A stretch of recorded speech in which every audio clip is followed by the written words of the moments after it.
दोस्तों आप सभी का बहुत बहुत स्वागत है हमारे चैनल में। इस वीडियो के अंदर अभी हम लोग लूसेंट सामान्य ज्ञान इससे रिलेटेड जो है इम्पोर्टेंट 40+ क्वेश्चन जो है इस वीडियो में देखने वाले हैं, जो कि आपके आने वाले एग्जाम्स के लिए काफ़ी इम्पोर्टेंट है। तो दोस्तों आप इस वीडियो को बहुत ध्यान से लास्ट तक देखिए। चैनल पर नया है तो चैनल को सब्सक्राइब कर बेल आइकन यानी जो घंटे का निशान है उसे ऑन करके ऑल नोटिफिकेशन पर क्लिक कर दें, ताकि जब भी मैं कोई नई वीडियो अपलोड करूं उसका नोटिफिकेशन जो है आपको टाइम टू टाइम मिल सके।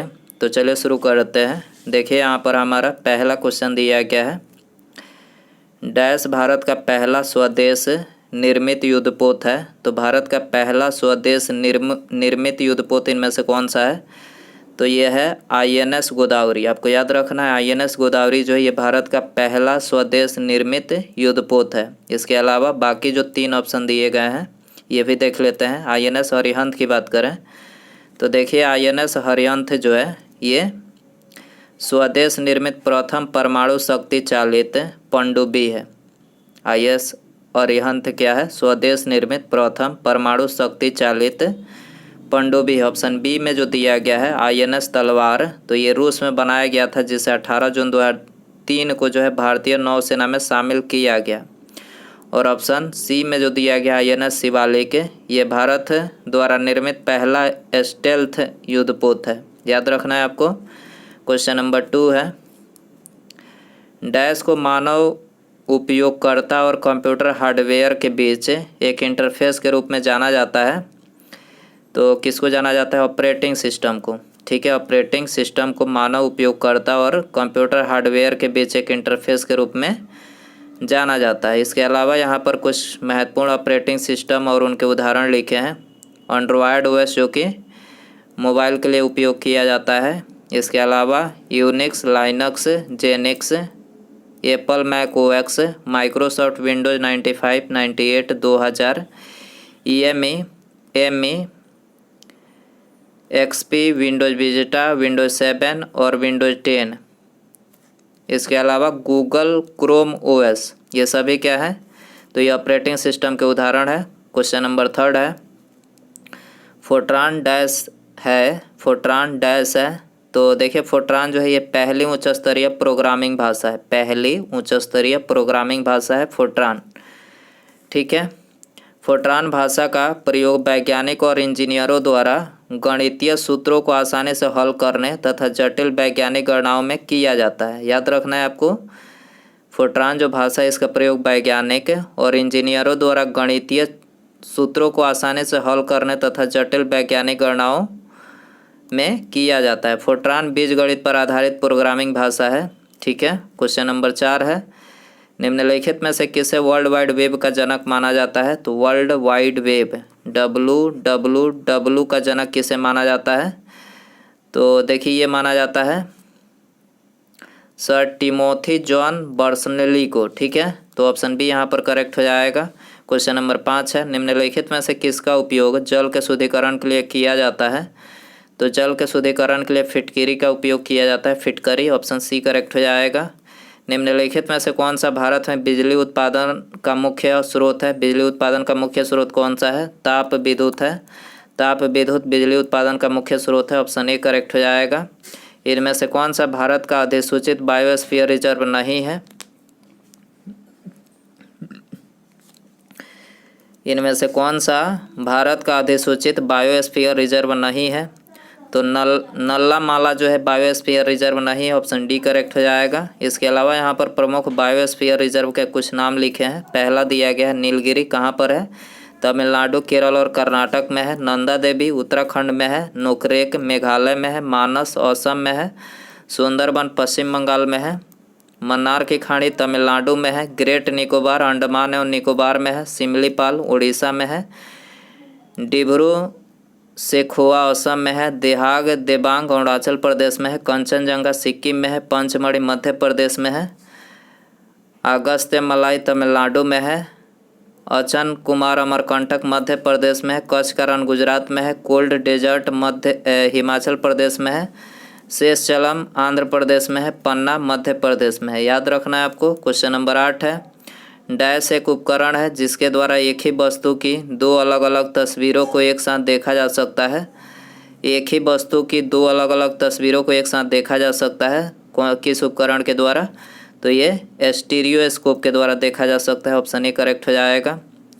इसके अलावा यहाँ पर महत्वपूर्ण उपकरण और उनके उपयोग लिखे हैं। उपयोग तो डायलिसिस, इसका उपयोग जो है गुर्दा खराब होने पर रक्त शोधक हेतु तो इसका उपयोग किया जाता है।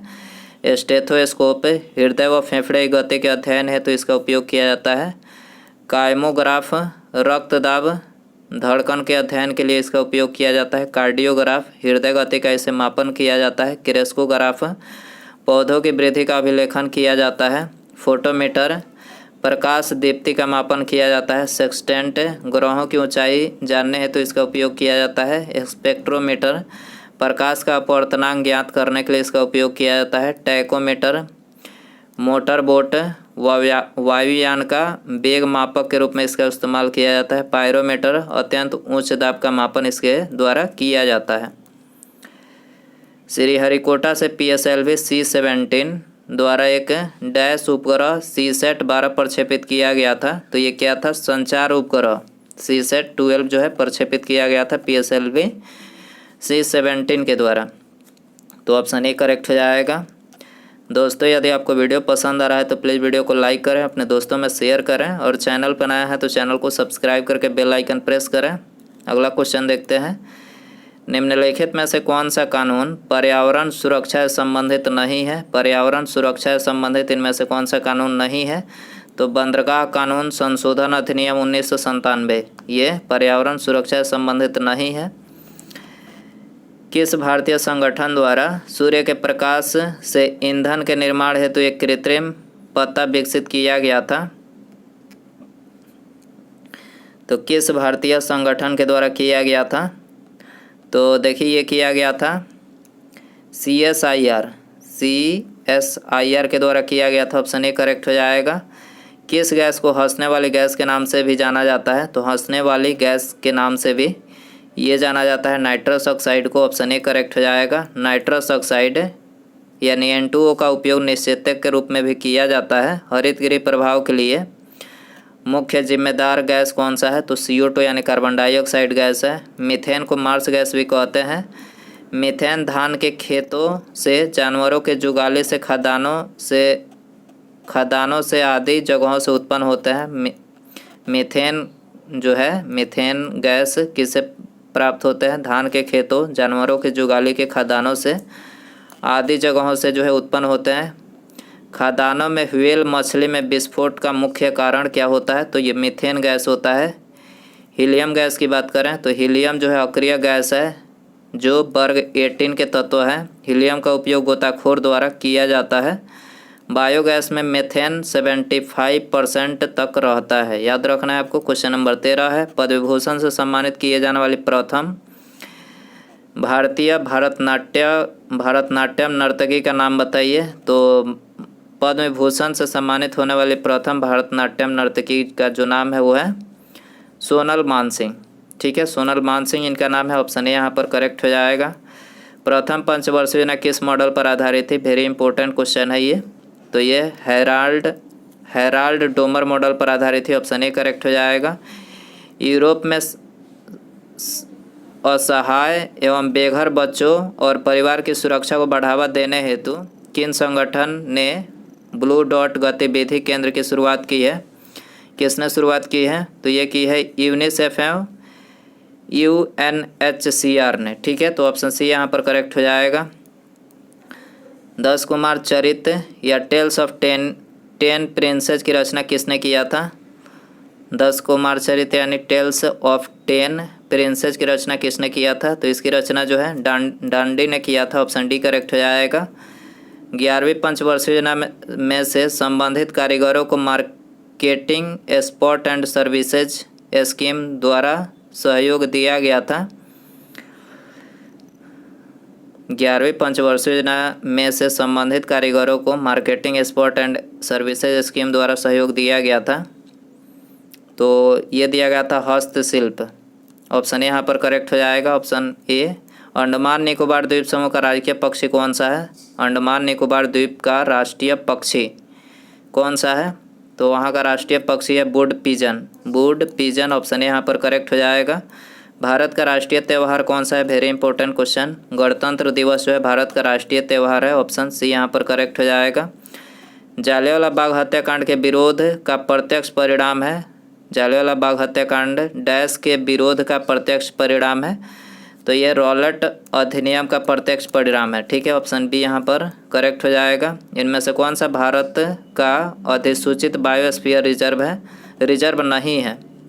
भारत का अधिसूचित बायोस्फीयर रिजर्व इनमें से कौन सा नहीं है? तो यहाँ पर नल्ला माला ये रिपीट हुआ है क्वेश्चन, ऑप्शन डी करेक्ट हो जाएगा।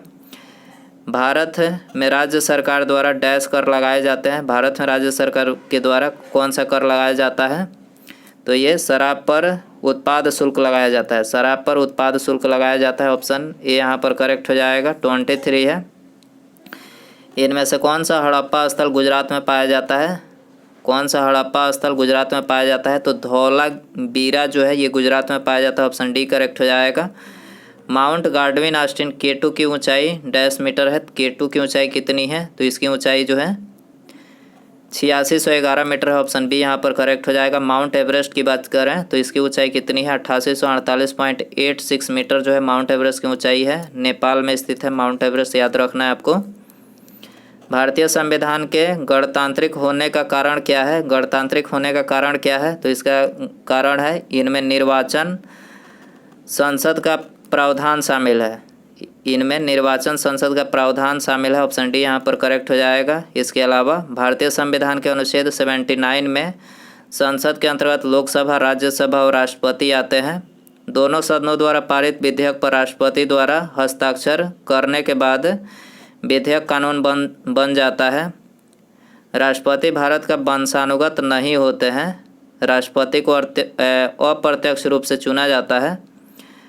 भारतीय संविधान में गणतंत्र का प्रावधान फ्रांस से लिया गया है। गणतंत्र का अर्थ क्या होता है? तो देश के प्रमुख जनता द्वारा निर्वाचित होता है। देश के प्रमुख जो होते हैं वो जनता द्वारा निर्वाचित होते हैं, इसी को गणतंत्र बोला जाता है। किस सक्रिय ज्वालामुखी को भूमध्य सागर के लाइट हाउस के रूप में जाना जाता है? किस सक्रिय ज्वालामुखी को भूमध्य सागर के लाइट हाउस के रूप में जाना जाता है? तो ये स्ट्राम्बोली को जाना जाता है लाइट हाउस के रूप में, ऑप्शन सी करेक्ट हो जाएगा। निम्नलिखित में से कौन सितार वादक नहीं है? तो करेक्ट आंसर सी हो जाएगा। पंडित शिव कुमार शर्मा जो है सितार वादक नहीं है। ठीक है। किसने महात्मा गांधी को भिखारी के लिबाज में एक महान आत्मा के रूप में व्याख्यात किया था? किसने किया था? भिखारी लिबाज के एक महान आत्मा के रूप में, भिखारी के लिबाज में एक महान आत्मा के रूप में किसने व्याख्यात किया था गांधी जी को? तो रविन्द्रनाथ टैगोर ने किया था, ऑप्शन बी यहाँ पर करेक्ट हो जाएगा। इंडियन लीग की स्थापना 1875 में कोलकाता, जो कि वर्तमान में कोलकाता है, में डैश द्वारा की गई थी। तो इंडियन लीग की स्थापना 1875 में किसके द्वारा किया गया था? शिशिर कुमार घोष के द्वारा किया गया था, ऑप्शन बी यहाँ पर करेक्ट हो जाएगा। मधुमलाई राष्ट्रीय उद्यान किस राज्य में स्थित है? मधुमलाई राष्ट्रीय उद्यान किस राज्य में स्थित है? तमिलनाडु राज्य में स्थित है, ऑप्शन बी करेक्ट हो जाएगा। ताप्ती नदी के किनारे आयोजित सूरत अधिवेशन में भारतीय राष्ट्रीय कांग्रेस का 2 दलों में विभाजन किस वर्ष हुआ था? तो 2 दलों में सूरत अधिवेशन में भारतीय राष्ट्रीय कांग्रेस का जो 2 दलों में विभाजन हुआ था वो 1907 में हुआ था, ऑप्शन ए करेक्ट हो जाएगा। परमाणु ऊर्जा विभाग का प्रबंधन किसके अधीन है? परमाणु ऊर्जा विभाग का प्रबंधन किसके अधीन है? तो देखिए प्रधानमंत्री कार्यालय के अधीन है, ऑप्शन सी करेक्ट हो जाएगा। निम्नलिखित में से कौन सी गर्म पानी की धारा नहीं है? कौन सी गर्म पानी की धारा इसमें से नहीं है? तो हम्बोल्ट धारा जो है गर्म पानी की धारा नहीं है, ऑप्शन डी करेक्ट हो जाएगा। INS सरदार पटेल नौसेना बेस कहाँ स्थित है? INS सरदार पटेल नौसेना बेस कहाँ स्थित है? तो देखिए ये पोरबंदर में स्थित है। ठीक है, ऑप्शन ए करेक्ट हो जाएगा।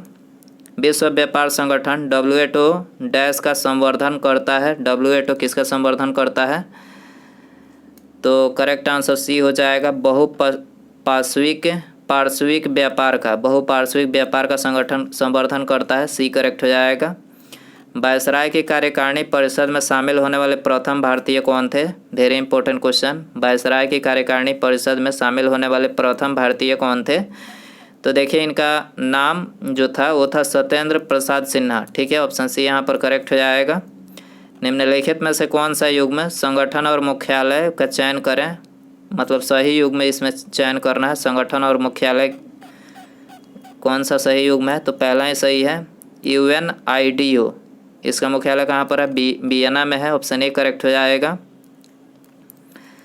कर्क रेखा निम्नलिखित में से कौन से भारतीय राज्य से होकर गुजरती है, तो देखिए कर्क रेखा जो है ये भारत के 8 राज्यों से होकर गुजरती है। जो 8 राज्य हैं यहाँ पर हमने लिखे हैं, गुजरात, मध्य प्रदेश, छत्तीसगढ़, झारखंड, पश्चिम बंगाल, त्रिपुरा और मिजोरम। ये टोटल कितने राज्य हैं, 8 राज्य से कर्क रेखा गुजरती है। ठीक है, हिमालय की सबसे बाहरी पर्वत श्रेणी कौन सी है, हिमालय की सबसे बाहरी पर्वत श्रेणी कौन सी है, शिवालिक है। ठीक है, शिवालिक बाहरी पर्वत श्रेणी है। ऑप्शन बी करेक्ट हो जाएगा। निम्नलिखित में से किस शहर को भारत का शून्य मील केंद्र के नाम से भी जाना जाता है, कौन से शहर को भारत का शून्य मील केंद्र के नाम से भी जाना जाता है, तो ये नागपुर को जाना जाता है। ऑप्शन सी करेक्ट हो जाएगा। भारत निम्नलिखित में से किस देश के साथ सबसे लंबी अंतर्राष्ट्रीय सीमा को साझा करता है, किस देश के साथ सबसे लंबी अंतर्राष्ट्रीय सीमा को साझा करता है, तो ये बांग्लादेश के साथ साझा करता है। ऑप्शन ए यहाँ पर करेक्ट हो जाएगा। पर्वतों की लगातार श्रृंखला कौन सी है जिसकी उत्पत्ति भारत की समुद्री सीमा के लगभग समानांतर है, पर्वतों की लगातार श्रृंखला कौन सी है जिसकी उत्पत्ति भारत की समुद्री सीमा के लगभग समानांतर है, कौन सी है, तो ये आपके लिए होमवर्क क्वेश्चन रहेगा। ठीक है, ऑप्शन है आपके पास अरावली, सतपुड़ा, पूर्वी घाट और या फिर और पश्चिमी घाट। तो एक बार और क्वेश्चन पढ़ते हैं। पर्वतों की लगातार श्रृंखला कौन सी है जिसकी उत्पत्ति भारत की समुद्री सीमा के लगभग समानांतर है। तो दोस्तों यदि आपको इसका आंसर पता हो तो कमेंट बॉक्स में ज़रूर बताएं, और वीडियो पसंद आया हो तो प्लीज़ वीडियो को लाइक करें, अपने दोस्तों में शेयर करें, और चैनल पर नया है तो चैनल को सब्सक्राइब करके बेल आइकन, सब्सक्राइब करने के जस्ट बगल में एक बेल आइकन आएगा, उस पर ऑन करने पर ऑल नोटिफिकेशन आएगा, ऑल नोटिफिकेशन पर क्लिक कर दें। ठीक है, इससे फ़ायदा ये होगा कि जब भी मैं कोई न्यू वीडियो अपलोड करूँगा उसका नोटिफिकेशन जो है आपको तुरंत मोबाइल पे प्राप्त हो जाएगा। तो सब्सक्राइब करने के बाद बेल आइकन ऑन रखें ऑल नोटिफिकेशन के साथ। ठीक है, मिलते हैं अगले वीडियो में। नमस्कार, जय हिंद, जय भारत।